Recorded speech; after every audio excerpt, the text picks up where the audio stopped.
ನಮಸ್ಕಾರ ಸ್ನೇಹಿತರೆ.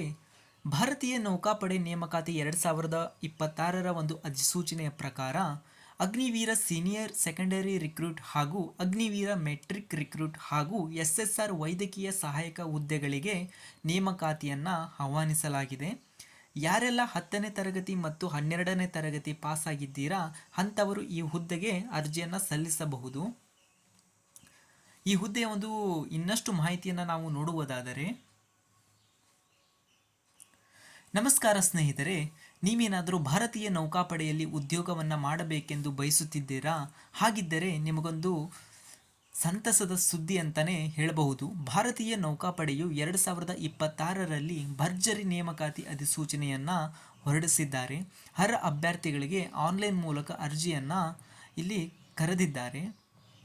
ಒಂದು ಹುದ್ದೆಯ ಒಂದು ಕಿರುಪರಿಚಯವನ್ನು ನಾವು ನೋಡಬೇಕೆಂದರೆ, ಭಾರತೀಯ ನೌಕಾಪಡೆ ಅಂದರೆ ಇಂಡಿಯನ್ ನೇವಿ ಅಗ್ನಿಪಥ್ ಯೋಜನೆ ಅಡಿಯಲ್ಲಿ 1-2027 ಹಾಗೂ 2-2027 ತರಬೇತಿ ಬ್ಯಾಚ್ಗಳಿಗಾಗಿ ಅಗ್ನಿವೀರ ಸೀನಿಯರ್ ಸೆಕೆಂಡರಿ ರಿಕ್ರೂಟ್ ಹಾಗೂ ಮೆಟ್ರಿಕ್ ರಿಕ್ರೂಟ್ ಅಂದರೆ MR ಹಾಗೂ SSR ವೈದ್ಯಕೀಯ ಸಹಾಯಕ ಹುದ್ದೆಗಳ ಒಂದು ನೇಮಕಾತಿಗೆ ಅಧಿಸೂಚನೆಯನ್ನು ಹೊರಡಿಸಿದ್ದಾರೆ. SSLC ಹಾಗೂ ಸೆಕೆಂಡ್ PUC 50% ಅಂಕ ಗಳಿಸಿದ್ದರೆ ಈ ಹುದ್ದೆಗೆ ಉತ್ತೀರ್ಣರಾಗಬಹುದು. ಕನಿಷ್ಠ 17.5 ವರ್ಷದಿಂದ 21 ವರ್ಷದ ಒಂದು ವಯೋಮಿತಿ ಒಳಗೆ ಇದ್ದವರು ಈ ಹುದ್ದೆಗೆ ಅರ್ಜಿಯನ್ನು ಸಲ್ಲಿಸಬಹುದಾಗಿದೆ. ಅದೇ ತರಹ ಹುದ್ದೆಗೆ ಅರ್ಜಿ ಹೊಂದಿರಬೇಕಾದ ಶೈಕ್ಷಣಿಕ ಅರ್ಹತೆಗಳನ್ನು ನಾವು ನೋಡುವುದಾದರೆ, ಅಗ್ನಿವೀರ ಮೆಟ್ರಿಕ್ ರಿಕ್ರೂಟ್ ಹುದ್ದೆಗಳಿಗೆ ಅರ್ಜಿ ಸಲ್ಲಿಸುವ ಅಭ್ಯರ್ಥಿಗಳು ಮಾನ್ಯತೆ ಪಡೆದ ಮಂಡಳಿಯಿಂದ SSLCಯಲ್ಲಿ 50% ಅಂಕಗಳೊಂದಿಗೆ ಉತ್ತೀರ್ಣರಾಗಬೇಕು. ಅದೇ ತರಹ ಅಗ್ನಿವೀರ ಸೀನಿಯರ್ ಸೆಕೆಂಡರಿ ರಿಕ್ರೂಟ್ ಹುದ್ದೆಗಳಿಗೆ ಅರ್ಜಿ ಸಲ್ಲಿಸುವ ಅಭ್ಯರ್ಥಿಗಳು ಮಾನ್ಯತೆ ಪಡೆದ ಮಂಡಳಿಯಲ್ಲಿ ದ್ವಿತೀಯ PUC ವಿಜ್ಞಾನ ವಿಷಯದಲ್ಲಿ ಆಯ್ಕೆ ಮಾಡಿಕೊಂಡಿರಬೇಕು ಹಾಗೂ ವಿಜ್ಞಾನ ವಿಭಾಗದಲ್ಲಿ ಗಣಿತ ಮತ್ತು ಭೌತಶಾಸ್ತ್ರ ವಿಷಯಗಳನ್ನು ಕಡ್ಡಾಯವಾಗಿ ಆಯ್ಕೆ ಮಾಡಿಕೊಳ್ಳಬೇಕು. ಜೊತೆಗೆ ದ್ವಿತೀಯ PUCಯಲ್ಲಿ ಕನಿಷ್ಠ 50% ಅಂಕವನ್ನು ಗಳಿಸಿರಬೇಕಾಗಿರುತ್ತದೆ. ಅದೇ ತರಹ SSR ವೈದ್ಯಕೀಯ ಸಹಾಯಕ ಹುದ್ದೆಗಳಿಗೆ ನಾವು ನೋಡುವುದಾದರೆ, ಇಲ್ಲಿ ಅಭ್ಯರ್ಥಿಗಳು PUCಯಲ್ಲಿ ವಿಜ್ಞಾನ ವಿಭಾಗದಲ್ಲಿ ರಾಸಾಯನಿಕ ಶಾಸ್ತ್ರ, ಭೌತಶಾಸ್ತ್ರ ಹಾಗೂ ಜೀವಶಾಸ್ತ್ರ ವಿಷಯದಲ್ಲಿ ಕನಿಷ್ಠ 50% ಅಂಕಗಳನ್ನು ಗಳಿಸಿ ಉತ್ತೀರ್ಣರಾಗಬೇಕು. ಅದೇ ತರಹ ದೈಹಿಕ ಅರ್ಹತೆಗಳನ್ನು ನೋಡುವುದಾದರೆ, ಮೊದಲನೆಯದಾಗಿ ಮಹಿಳೆಯರು ಎತ್ತರ 152 ಸೆಂಟಿಮೀಟರ್ ಆಗಿರಬೇಕು. ಪುಷ್ಅಪ್ಸ್ ಅನ್ವಯ ಆಗುವುದಿಲ್ಲ. ಮತ್ತು ಓಟ 8 ನಿಮಿಷದಲ್ಲಿ 1.6 ಸೆಂಟಿಮೀಟರ್ಸ್ ಅಂದರೆ ಅಷ್ಟು ರನ್ನಿಂಗ್ ಓಡಬೇಕು. ಅದೇ ತರಹ ಸಿಟಪ್ಸ್ 10 ಬಾರಿ. ಮತ್ತು ಪುರುಷರಿಗೆ ನಾವು ನೋಡುವುದಾದರೆ 157 ಸೆಂಟಿಮೀಟರ್ ಎತ್ತರ ಇರಬೇಕು.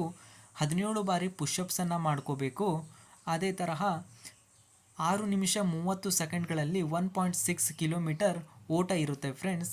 ಮತ್ತು ಇಲ್ಲಿ ಸಿಟಪ್ಸ್ ಇಲ್ಲಿ ಗಂಡು ಮಕ್ಕಳಿಗೆ ಅನ್ವಯವಾಗುವುದಿಲ್ಲ. ಅದೇ ತರಹ ಒಂದು ವಯೋಮಿತಿ ವಿವರವನ್ನು ನಾವು ನೋಡುವುದಾದರೆ, ಭಾರತೀಯ ನೌಕಾಪಡೆಯ ಅಗ್ನಿವೀರ ಹುದ್ದೆಗಳಿಗೆ ಅರ್ಜಿ ಸಲ್ಲಿಸುವ ಅಭ್ಯರ್ಥಿಗಳು ಕನಿಷ್ಠ 17.5 ವರ್ಷದಿಂದ ಗರಿಷ್ಠ 21 ವರ್ಷ ವಯೋಮಿತಿಯನ್ನು ಹೊಂದಿರಬೇಕಾಗಿರುತ್ತದೆ.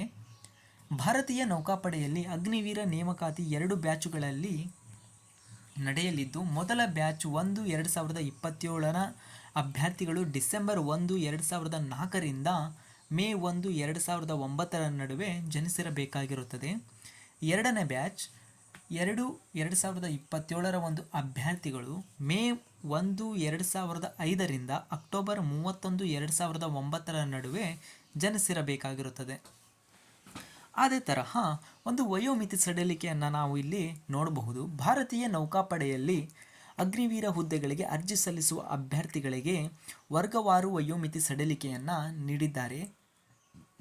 ಈ ವಿಷಯದ ಕುರಿತು ಹೆಚ್ಚಿನ ಮಾಹಿತಿಗಾಗಿ ಭಾರತೀಯ ನೌಕಾಪಡೆ ನೇಮಕಾತಿ ಅಧಿಕೃತ ಅಧಿಸೂಚನೆಯನ್ನು ನೀವು ಇಲ್ಲಿ ಓದ್ಕೊಳ್ಳಬೇಕು. ಇದರ ಒಂದು ಡಿಸ್ಕ್ರಿಪ್ಷನ್ ಕೆಳಗಡೆ ಲಿಂಕನ್ನು ಕೊಟ್ಟಿರ್ತೀನಿ. ಆ ಲಿಂಕಿಗೆ ಹೋಗಿ ನೀವು ಇದರ ಅಧಿಸೂಚನೆಯನ್ನು ನೋಡಬಹುದು. ಅದೇ ತರಹ ಅರ್ಜಿ ಶುಲ್ಕ. ಭಾರತೀಯ ನೌಕಾಪಡೆ ಅಗ್ನಿವೀರ ಸೀನಿಯರ್ ಸೆಕೆಂಡರಿ ರಿಕ್ರೂಟ್ ಹಾಗೂ ಅಗ್ನಿವೀರ ಮೆಟ್ರಿಕ್ ರಿಕ್ರೂಟ್ ಹಾಗೂ SSR ವೈದ್ಯಕೀಯ ಸಹಾಯಕ ಹುದ್ದೆಗಳಿಗೆ ಅರ್ಜಿ ಸಲ್ಲಿಸುವ ಅಭ್ಯರ್ಥಿಗಳಿಗೆ ಅರ್ಜಿ ಶುಲ್ಕ ನಿಗದಿಪಡಿಸಲಾಗಿದ್ದು, ಅಭ್ಯರ್ಥಿಗಳು ಈ ಅರ್ಜಿ ಶುಲ್ಕವನ್ನು ಕ್ರೆಡಿಟ್ ಕಾರ್ಡ್, ಡೆಬಿಟ್ ಕಾರ್ಡ್ ಹಾಗೂ ನೆಟ್ ಬ್ಯಾಂಕಿಂಗ್ ಮೂಲಕ ಆನ್ಲೈನ್ನಲ್ಲಿ ಪಾವತಿ ಮಾಡಬೇಕಾಗಿರುತ್ತದೆ.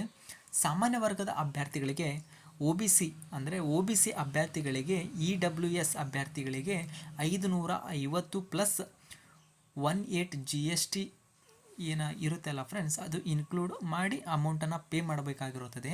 ಅದೇ ತರಹ ಪರಿಶಿಷ್ಟ ಜಾತಿ ಪಂಗಡ ಅಂದರೆ SC ST ಅಭ್ಯರ್ಥಿಗಳು 550 ಪ್ಲಸ್ 18% GST ಇರುತ್ತೆ.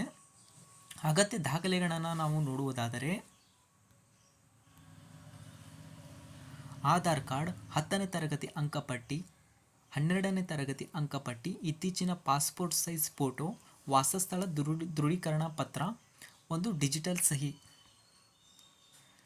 ಅದೇ ತರಹ ಹುದ್ದೆಯ ಒಂದು ಸಂಬಂಧಿಸಿದಂತೆ ವೇತನ ಶ್ರೇಣಿಯನ್ನು ನಾವು ನೋಡುವುದಾದರೆ ಮೊದಲ ವರ್ಷ ಮಾಸಿಕ 30,000 ವೇತನವನ್ನು ನೀಡಲಾಗುತ್ತದೆ. 2ನೇ ವರ್ಷ 33,000 ವೇತನವನ್ನು ನೀಡಲಾಗುತ್ತದೆ.